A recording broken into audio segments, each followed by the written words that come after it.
March. I didn't really study for that, and I'm taking it again in November. All right, fantastic. Fantastic. How about you, Mona? Okay, you're traveling, you're in bad network. Okay. So should we start, and then maybe whoever joins in can join in? Yeah. So, hi everyone, I'm Anjali Raghbeer here. I run WritersQi. It's an education consultancy based out of New Delhi, India. We've been helping students over the last 7 years with applications to undergraduate schools and graduate schools.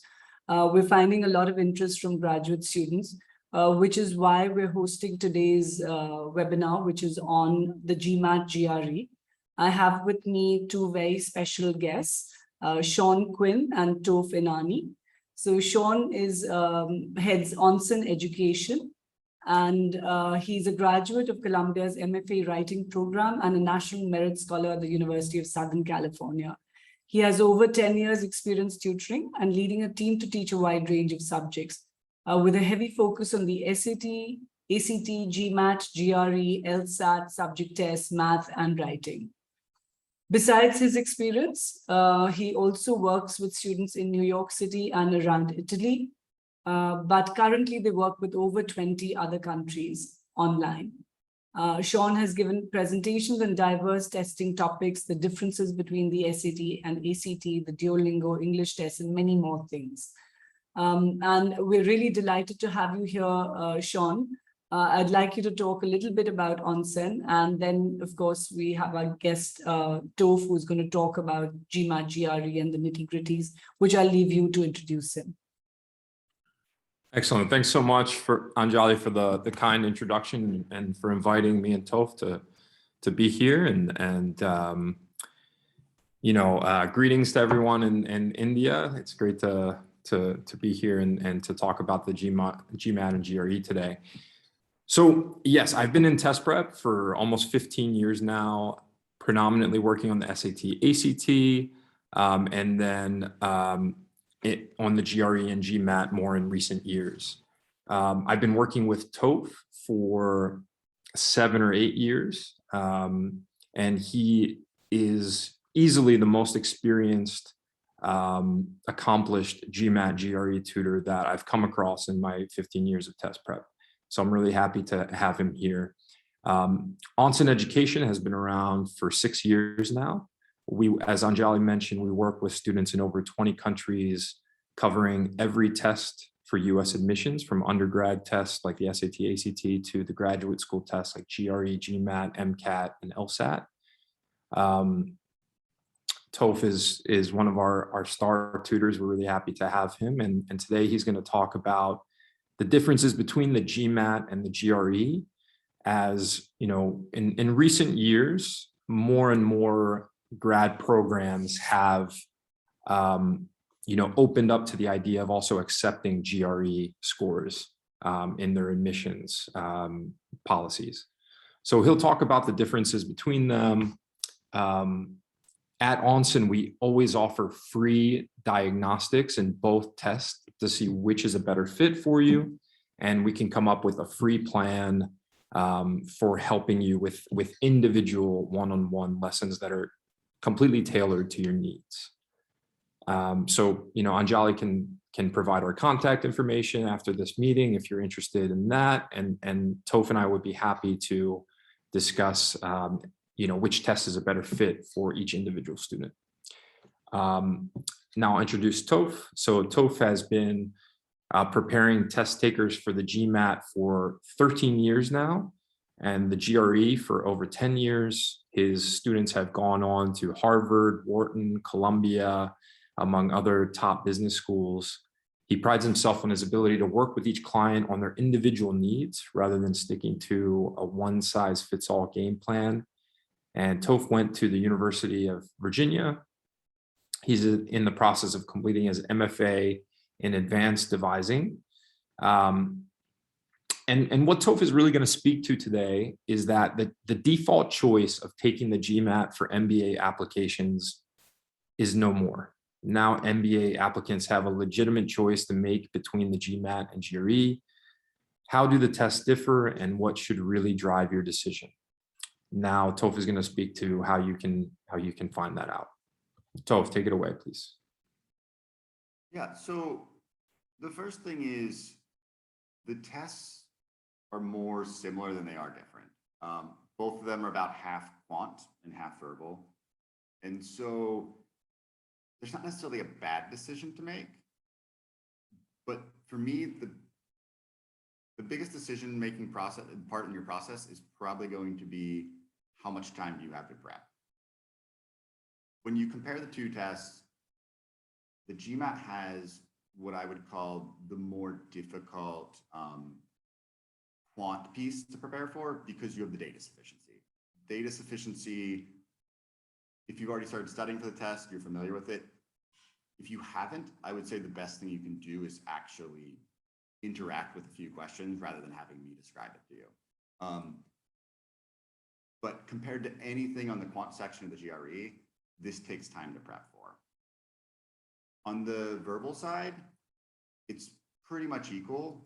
You have sentence correction, basically grammatical structure questions on the GMAT, and you have vocabulary-based questions on the GRE. For some people, one's more difficult. For some people, it's the other.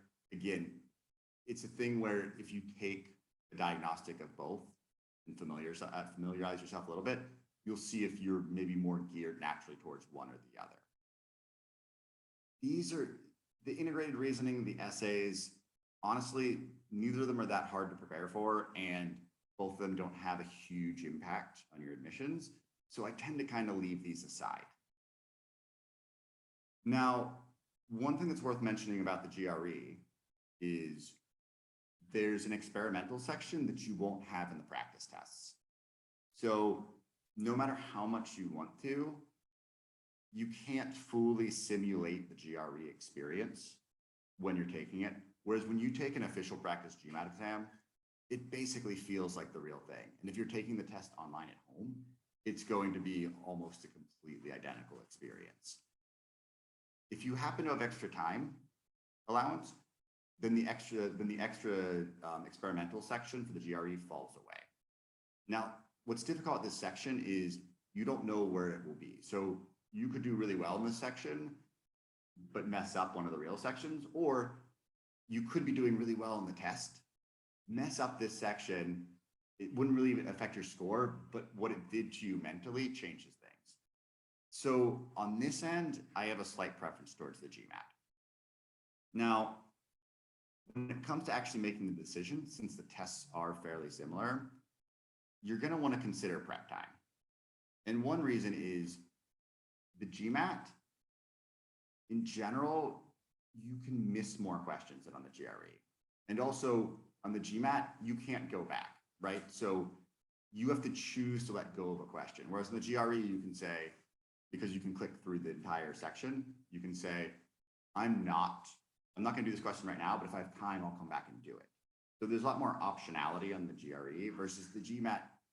You really need to have a good feel of which questions should I let go and which questions should I follow through on.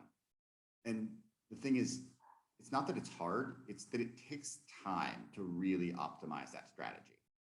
Now, I don't think this is a bad thing, because what we want to do is we want to find advantages when we're prepping for a test, right? We want to find the test that we have the ability to have an edge, outperform people. And so because the GMAT is a little bit trickier in terms of figuring out how to optimize your scoring strategy, it's also the same for other people. So if you're going to put 3, 4, 5, 6 months into studying, for me, this is a huge advantage towards the GMAT. Whereas with the GRE, if you only have a month and you don't have time to maybe catch up or figure that out, maybe I want to take the more simpler scoring format of that test. The other thing that I would say on this end is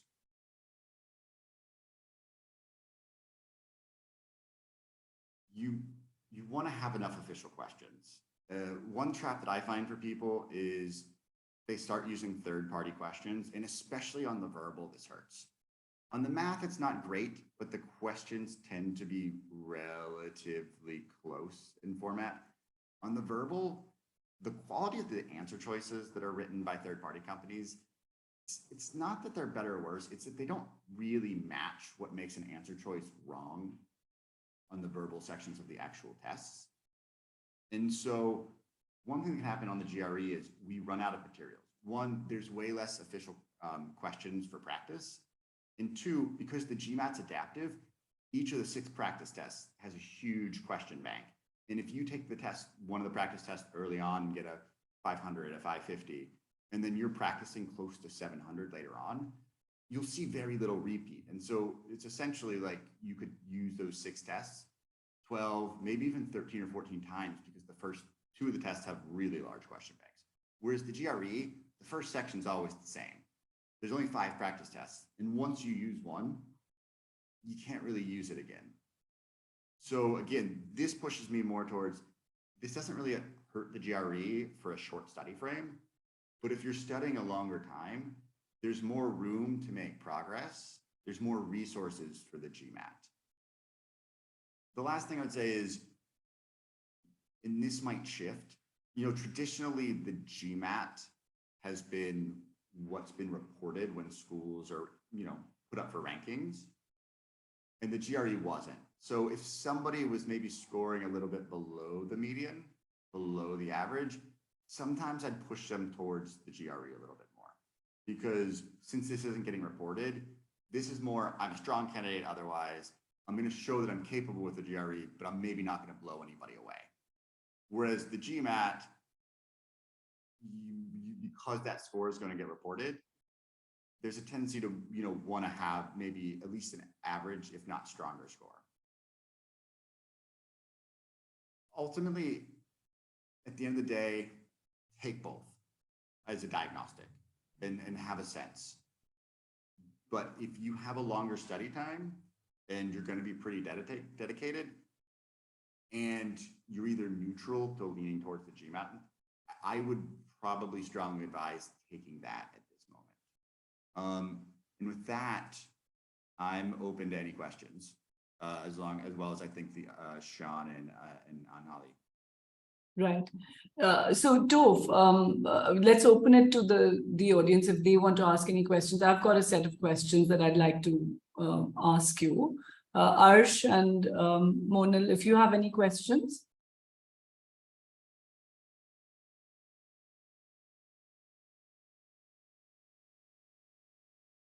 So he has a question. Considering I'm better at verbal than quant, does it make sense for him to go for the GRE? For me, this always depends on, I work with a lot of people, and a lot of people's thoughts on what they are not always correct. But if you're truly stronger at verbal, then one, it's going to depend on your goals, right? Are you trying to get an average score? Are you trying to get a great score? Honestly, because I think the GMAT's a little bit harder to figure out, I do think there's more room for somebody who's willing to put in the time and work for it to still go with the GMAT. The one place I think the GRE makes more sense if you consider yourself weak in quant, because the topics, the subjects are essentially the same. And the data sufficiency can almost be more critical reasoning, critical thinking, as much as it is math. So sometimes this can be an advantage. So the only thing that pushed me towards the GRE in your situation is, one, if you have a tight study time, or two, if you're really uncomfortable with calculations and make a lot of careless errors with calculations, the GRE does have a computer calculator, which can solve some of those careless errors. But if it's theory-based, I don't necessarily think there's an advantage to leaning GRE. Okay, great. Any other questions from you, or should I continue with my questions? Monal or Arsh, anything else that you'd like to ask? Okay. So can I put it really simplistically and say that is the GMAT easier than the GRE or vice versa? Would you kind of make a blanket statement like that, or it's completely oriented towards how you take a test? It's complicated. I think the GRE is much simpler than the GMAT. I think, if you've ever taken the SATs or the ACTs, if, whether you went to a US university or not, if you took them with considering applying, the GRE is going to, even though it's on a computer, is going to feel much more similar in terms of how you interact with the test and how it's formatted.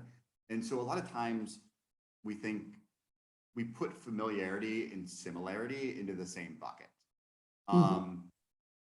With that said, I think what you have to do to achieve a good score on the GRE, because it is simpler, means that it's not necessarily easier to do. So interacting with the test and like any individual question, I think on the GRE will feel simpler, will feel easier. Which test is easier to get a good score on, or a great score? Because the GMAT has so many materials, and because it is less intuitive and you are willing to learn, you can, I think, pass a lot of people who take this relatively quickly just through effort and work. I would GRE is an easier test, question by question. The GMAT is maybe actually easier to get a great score on. Okay. It's easier to work your way, whereas the GRE is a little bit more dependent on maybe my base skill level relative to other people. Right. Yes. Sure. So most MBA schools prefer a GMAT score. Any idea why that I see a lot of MBA applicants going for the GMAT, and GRE is taken by those who are not applying for an MBA? I'm not in admissions, but my understanding is because there was the sharp divide before, right? This is the past remaining with us into the future. The GRE was always for other master's programs, and the GRE was always for business school. And then I think because you had some people doing dual programs, right? Maybe they're applying for a master's in health policy and their master's in business. And so maybe I just use the GRE for both of those. Right.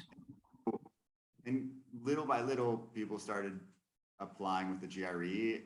And, over the past 7 years, from an admissions perspective, I don't know what happened.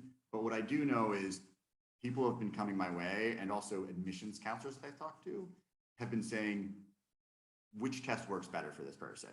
Or if they're really struggling with one, what do you think would happen if they switched? So I think it's more to do with the past than the present, why that preference is. It's what's expected. And I think we're seeing that more and more fall away to the point where you can almost be indifferent, and it really comes down to which test fits you. Right. Okay, that's good to know. And if you were to give sort of, an average student, what would be the time frame that you would say you need to prepare for the GMAT and or vice versa for the GRE? What is the time taken, I think, ideally? I mean, it really depends on starting point and score goal, right? If your starting point is a 500 and you want to get to a 700, and sorry, I want to add one more thing that's actually quite important. Your life outside of studying for the test, right?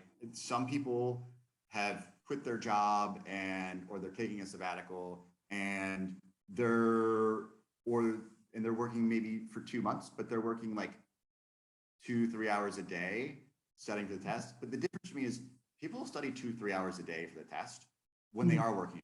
The difference is they're exhausted when they're doing it. A lot of those people would be better off studying 45 minutes an hour a day and doing it over a longer period of time than studying when they're so tired that they're not actually making progress.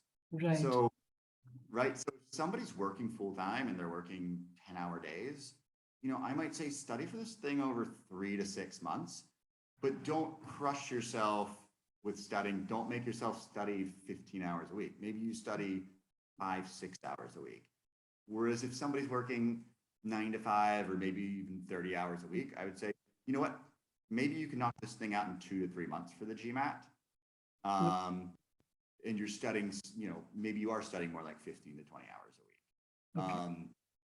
So that's a huge part. With the GRE, I think a lot of people can study for it in under 2 months.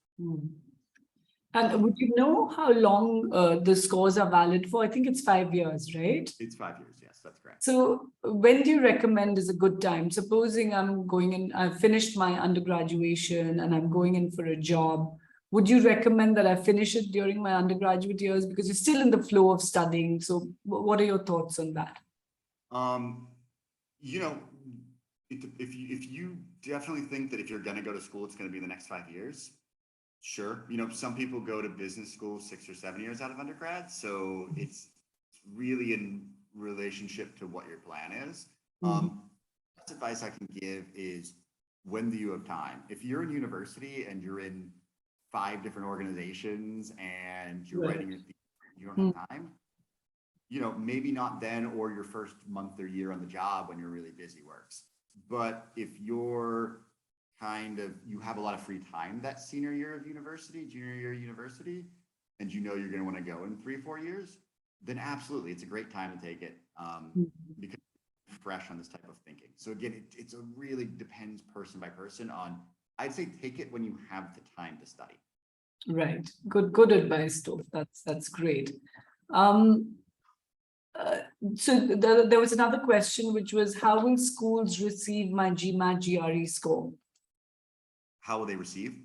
Yes, electronically. Do you have to pay it, or just how do you send the score across? So there's a couple options. One is, if you're confident that you want to send the scores, you can send them, you can select up to 5 schools to send them to while you're taking the test.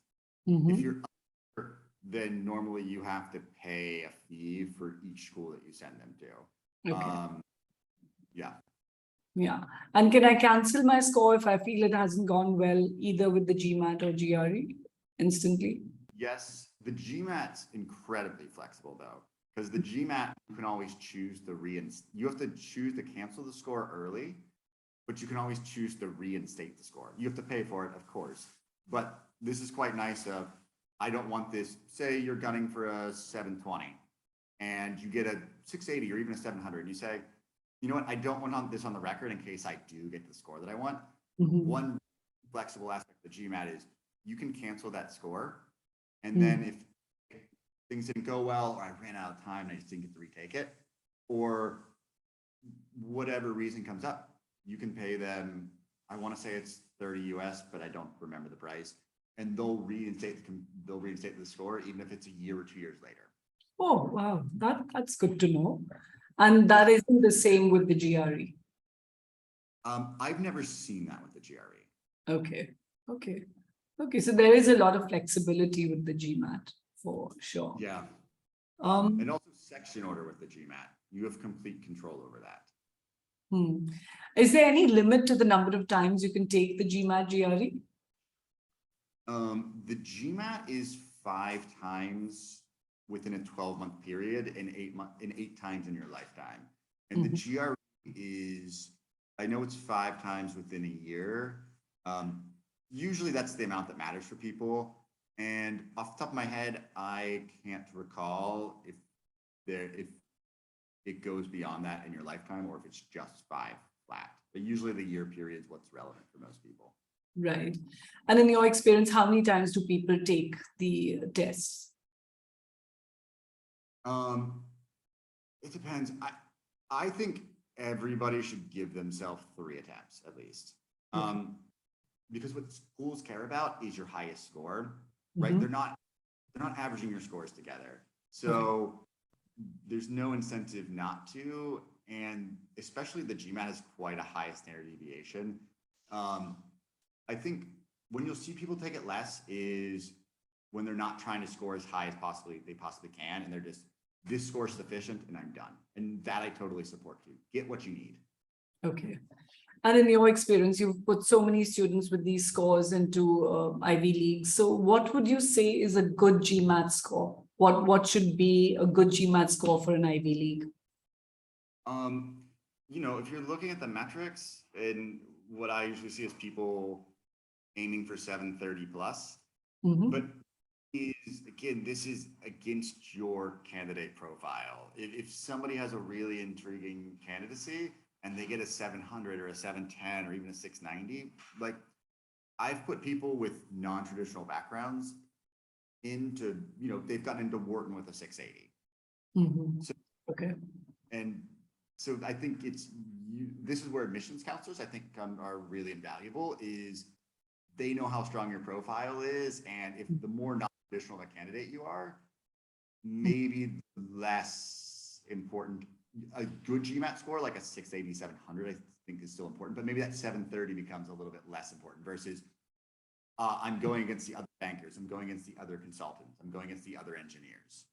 Right, right. Fair point. What about GRE? GRE, when people are talking about, in comparison to like when somebody's getting the 730 goal, like if I talk to an admissions counselor and they say, I want this person to get a 730, and they switch to the GRE, I would say usually they want at least low 160s from on both sections of the GRE. And a lot of times even 163, 164, 165. Okay, okay. Fantastic. That's great. Let me see if there are any other questions.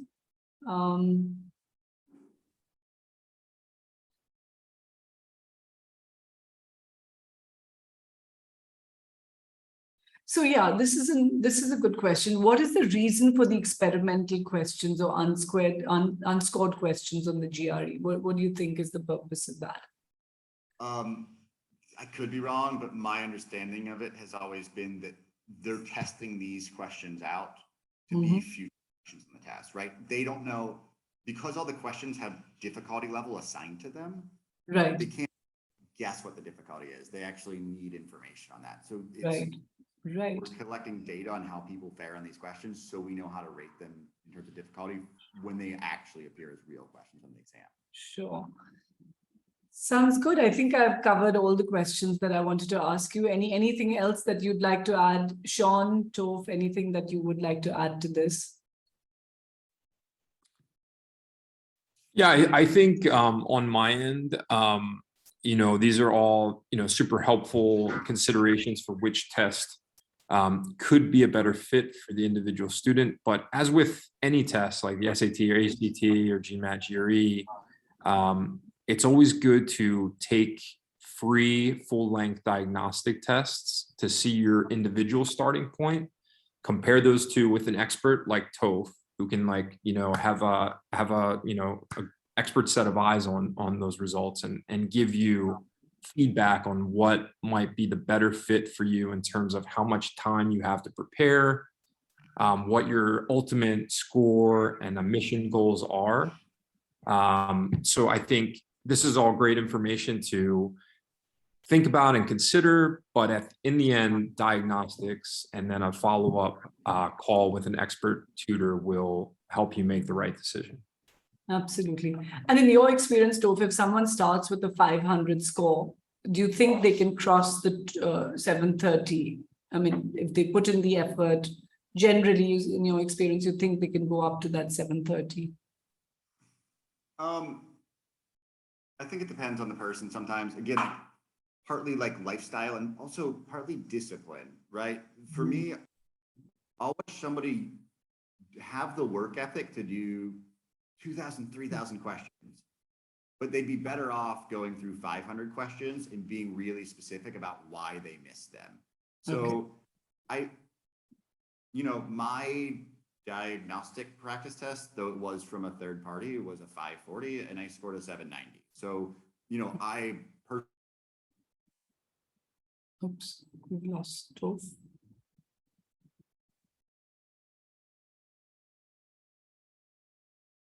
I think his connection's a bit sketchy. Hey, sorry, I cut out for a second, I think. Yes. Yeah, I was just saying, I started with a 540 and went to a 790. So, from my own personal experience, and I had a friend who started with a 490 and he went to a 730.